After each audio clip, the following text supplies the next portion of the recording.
Hello, I'm Dr. Shruti Batula, consultant pediatric ophthalmologist and neuro-ophthalmologist at American Laser Eye Hospitals. ఈ రోజు మనం I related emergencies ఏముంటాయో వాటి గురించి మాట్లాడుకుందాము.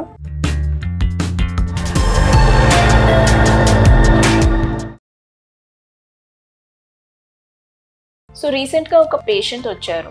ఆయనకి రోడ్ యాక్సిడెంట్ అయింది.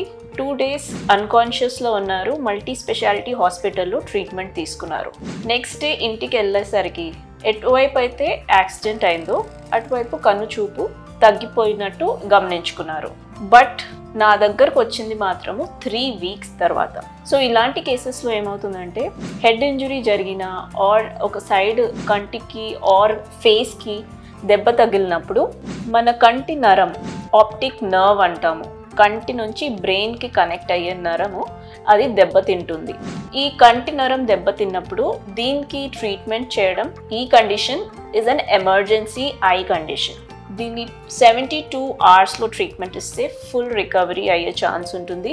అండ్ మ్యాక్సిమం మనం 1 weekలో దీనికి ట్రీట్మెంట్ చేయాలండి. సో మీ కంటికి కానీ హెడ్కి కానీ దెబ్బ తగిలినా ఆర్ ఎనీ యాక్సిడెంట్లో ఇంజురీ అయినప్పుడు కంటి చూపు తగ్గుతున్నట్టు అనిపిస్తే ఇమీడియట్గా ఐ డాక్టర్ దగ్గర కన్సల్టేషన్ తీసుకోవాలి. ఎస్పెషలీ న్యూరో ఆఫ్థాల్మాలజిస్ట్ని విజిట్ చేయాలి. సో మన అమెరికన్ లేజర్ ఐ హాస్పిటల్స్లో ఇలాంటి ఎమర్జెన్సీ కండిషన్స్కి all kinds of equipment available ఉన్నాయండి. డెఫినెట్గా ఎమర్జెన్సీ కండిషన్ ఉన్నప్పుడు విజిట్ చేయండి. Thank you.